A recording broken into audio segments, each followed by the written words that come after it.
야, 이게 무슨 청천벽력 같은 소린가요? 작년 6월쯤에 에디슨 모터스가 당시 쌍용차 인수를 실패하고 인수 예정자인 KG그룹하고 회동을 하면서 사업협력 논의를 했다는 기사를 흘렸잖아요. 이때까지만 해도 KG가 인수 절차를 잘 밟아가고 있었는데 묻어가려고 한다는 비판이 많았거든요. KG그룹에서는 아니라고 말하긴 했는데 이런 소식이 있는 와중에 인수를 성공적으로 마쳤죠. 그런데 지난 수요일에 저희한테 이런 보도자료가 왔습니다. KG 모빌리티가 에디슨 모터스를 인수하겠다고 나섰다는 내용인데요. 아니 대체 왜 지금 토레스로 한창 잘 나가고 앞으로 나올 신차들도 반응이 좋은 상태여서 왜 말 많고 탈 많은 에디슨 모터스를, 이게 자료를 찾아보니까 스토리가 좀 있더라고요. 뭐 때문에 에디슨 모터스를 인수하려고 하는 건지 쉽고 빠르게 정리해드리겠습니다. 내 차니까, 소중하니까.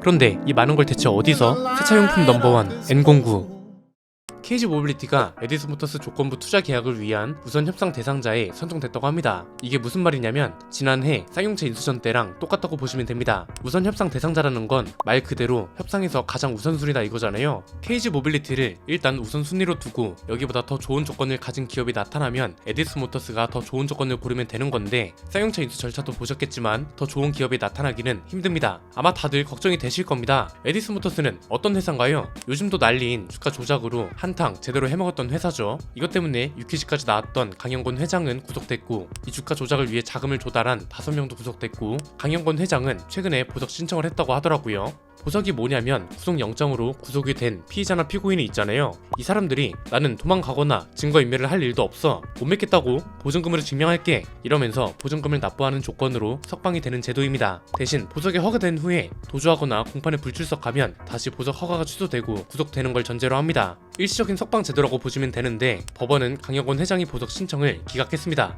관계자 임원 한 사람도 보석 신청을 했는데 역시나 기각됐고요. 이유는 간단합니다. 법원이 보통 보석 신청을 기각하는 이유가 죄질이 나쁘거나 증거인멸 우려가 있을 때라고 하거든요. 이렇게 될 수밖에 없는 게 어떤 일이 있었는지만 봐도 답이 나오잖아요. 쌍용차 인수를 명분 삼아서 주가 그래프를 이렇게 만들었습니다. 주가가 확 오르니까 대주주 투자조합이 주식 대부분을 처분하고 차익을 실현하면서 먹튀 논란이 있었던 거죠. 이 상황에서 쌍용차 인수까지 무산으로 결론이 나니까 금융당국은 야, 이건 단순 주가 조작을 넘어서는데 제대로 수사해야겠어 이러면서 이제 조사에 착수한 겁니다. 이미 자금 흐름하고 지배 구조도 공개가 다 됐잖아요. 뭐 이건 오늘 내용에서 크게 중요한 건 아니라서 대략 이렇다 할 정도만 알고 계시면 될 것 같고요.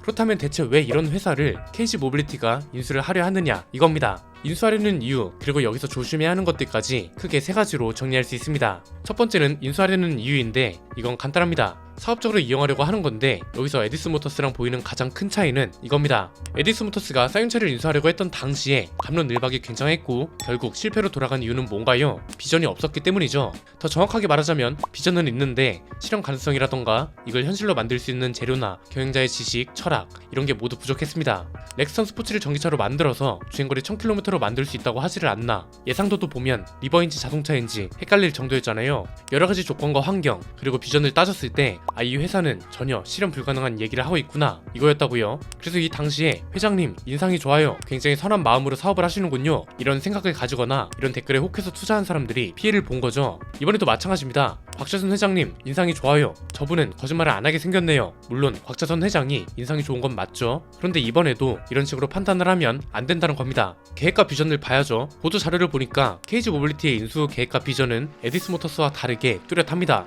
에디슨 모터스가 전기버스를 조립해서 팔던 회사잖아요. 이걸 활용하려는 겁니다. 왜냐면 쌍용차 시절에도 보면 90년대 이후로 대형 상용차는 역사가 끊겼단 말이죠. 그런데 마침 국내에 전기버스가 점점 늘어나고 있잖아요. 이걸 약간 틈새 시장으로 본 것 같습니다. 여기가 진짜 노다지일 수밖에 없는 게, 상용차는 승용 전기차 보조금하고 차원이 다르죠. 그리고 상용 전기차는 보조금이 없으면 애초에 보급 자체가 힘들기 때문에 정부도 쉽게 보조금을 놓을 수 없는 시장이기도 하고요. 전기버스 보조금이 9천에서 1억 원 정도, 지하철 보조금까지 더하면 2억까지도 간다고 합니다. 이건 반대로 말하면 보조금이 없으면 1억이 넘는 돈을 더 주고 버스를 사야 한다는 건데, 시내 버스 업체가 뭐가 좋다고 이걸 사겠어요?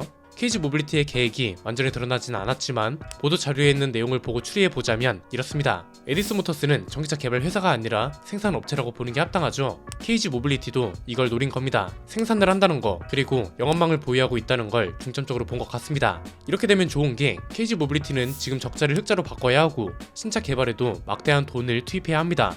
승용차 개발도 버거운데 이 상황에서 버스 같은 대형 상용차까지 추가로 개발하는 건 어렵다는 거죠. 그래서 이미 생산을 하고 있는 곳을 인수해버리고 개발비도 예컨대 신형 전기버스를 개발하는데 1000억 전체를 들일 바에 300억 정도만 들여서 더 좋은 개선품으로 만드는 거죠. 이렇게 만들어서 KG 모빌리티 이름으로 팔면 최대 효율을 뽑아낼 수 있다, 이렇게 판단한 것 같습니다. 어차피 전신이 쌍용이니까 단순히 생산 기술이나 노하우는 에디스 모터스보다 훨씬 좋을 거고, 차를 어떻게 만들어야 하는 것뿐만 아니라 판매 전략도 더 유능합니다. 사실상 KG 모빌리티 입장에선 전기버스를 생산하고 판매할 수 있는 재료만 있으면 되는 거였던 거죠. 마침 에디스 모터스가 싼값에 나왔으니 이걸 기회 삼는 거고, 보도 자료도 보면 인수 후 영업망 회복 등을 바탕으로 판매 증대와 효율성 증대를 통한 수익성 개선, 그리고 수출 시장 확대를 통한 물량 증대로 조속한 시일 내에 정상화시킬 것이다, 이렇게 나와 있거든요. 앞에서 설명해드린 그대로죠. 두 번째는 이렇게 되면 점유율 싸움에서 굉장히 유리해질 수 있다는 겁니다. 일반 수용차 시장하고 같은 점도 있고 다른 점도 있는데, 일단 같은 점은 뭐냐면 결국 지금 전기버스 시장도 가격 경쟁력이 필요하다는 겁니다.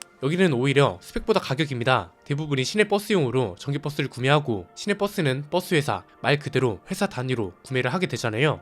회사는 차이 효율보다 가격을 따질 수밖에 없고요. 왜 지금 중국산 전기버스가 점유율을 절반이나 차지하겠어요? 결국 가격이 문제고, 이게 어떻게 보면 승용차 시장보다 더 큰 요인으로 작용할 가능성이 크다는 겁니다. 승용차 시장이랑 다른 점은 큰 경쟁 상대가 없다는 건데, 국산 승용차 시장은 현대차그룹이라는 거대한 경쟁 상대가 있습니다. 그런데 전기버스 시장은 현대차그룹도 오히려 가격 때문에 중국 업체한테 밀리고, 이 소리는 결국 중국 업체를 경쟁 상대로 삼아야 한단 말이죠. 그리고 여기서 하나 중요한 게, 우리나라가 중국 의존도가 높은 건 사실이지만 동시에 중국에 대한 비호감도도 굉장히 높은 것도 사실이거든요. 우리나라만 비호감도가 높은 게 아니라 세계 주요국들도 보면 비호감도가 80%를 넘습니다. 비호감도는 높으면서 동시에 의존도도 높은, 보면 볼수록 참 이상한 나라인데, 이 비호감도를 적절하게 활용할 수 있는 게 전기버스 쪽이기도 합니다. 이게 세 번째 이야기랑 연결되는데, 기존에 에디스 모터스가 가지고 있던 문제점들도 어느 정도 해결을 해야 한다는 겁니다. 이게 진짜 중요한데요. 에디스 모터스의 가장 큰 문제는 군산형 일자리라는 정책을 아주 나쁘게 활용했다는 거죠. 중국산 전기차를 재조립해서 파는데 이게 군산형 일자리랑 맞냐 이겁니다. 정부가 지역 이름을 붙여서 일자리 정책을 펼치는 이유는 뭔가요? 해당 지역 경제를 살리면서 동시에 국산율도 높여서 부품 협력 업체들도 살리고, 주변 상권도 살리고, 물류 업체도 살리고, 이런 상생순환 구조를 위해서 지역형 일자리를 지원해 주는 거잖아요. 그런데 에디스 모터스는 이렇게 영상을 보시는 것처럼 공장 대부분이 비어있고 1년 동안 고작 99대밖에 안 만들었는데, 그마저도 중국에서 들여온 버스를 분해한 뒤에 한국으로 가져와서 재조립하는 수준이었습니다. 심지어 본판도 그나마 이름이 있는 비아디 이런 것도 아니었습니다. 장수성의 JJAC라는 회사의 제품을 들여와서 시트랑 전기장치 같은 것만 조립해서 국내에 납품했다는 거죠. 사실상 조립만 한국인데 메이드 인 코리아를 붙여서 대당 3억에서 4억이라는 가격으로 팔았다고요. 이런 걸 일명 원산지 세탁이라고 하거든요. 원산지를 바꿔서 대당 1억 원에서 2억 원에 달하는 지자체 보조금까지 받았습니다. 여기에 전라북도랑 군산시가 상생기금 같은 걸 명분으로 100억 원이나 지원을 했고, 1인당 월 160만 원씩 연간 12억 원이나 되는 고용지원금도 지원했고요. 심지어 공장 부지는 새만금 개발청이 공시지가의 1%만 받고 임대를 해줬고, 결국 KG 모빌리티가 이런 과제를 모두 해결해야 한다는 거죠. 에디스 모터스가 깨끗하게 사업을 하지 않았고, 이걸 KG 모빌리티가 가져오려면 청소를 꼭 해야 한다는 겁니다. 소비자들이 민감하게 반응하는 이유가 중국산을 쓴다는 점, 그리고 세금으로 만든 보조금이 중국에 조금이라도 들어간다는 생각 때문이거든요. 이걸 해결하려면 여기에 상응하는 정도의 지역 경제 활성화와 부품 국산화를 이뤄내야 한다는 겁니다. 큰 뼈대나 배터리팩은 비아디 제품을 쓸 확률이 높습니다. 이미 비아디랑 협력 관계니까요. 그러면 그만큼의 노력이 들어가야 한다는 겁니다. 차체랑 배터리팩을 비아디 제품을 쓰는 만큼 나머지 대부분의 부품은 국내에서 생산한 제품을 써서 국산화를 기존 에디스 모터스보다 몇 퍼센트나 올렸는지, 이런 것들이 중요할 것 같고요. 군산 한국GM 공장을 폐쇄하고 나서 지역이 거의 죽어나는 수준이었잖아요. 국산 부품을 확실하게 해서 지역 경제 활성화를 지역 일자리 정책 취지에 맞게 잘 해낸다면 소비자들 인식도 좋아질 수 있다고 봅니다. 마침 KG 그룹 내에 KG 스틸도 있잖아요. KG 모빌리티에 KG 스틸이 생산한 철강 제품을 부품화해서 자사 내에서 협력한다는 얘기도 있고 하니까 전기버스 쪽에도 자사가 가진 무기를 최대한 활용하면 되지 않을까 싶습니다. 차체랑 배터리팩을 제외하더라도 나머지라도 죄다 국산 부품을 써야 그나마 국산 전기차로 쳐줄 수 있지 않겠어요? 오늘 내용은 여기까지입니다. 내용이 유익하셨다면 구독과 좋아요, 알림 설정 부탁드립니다. 지금까지 저는 한PD였습니다. 감사합니다.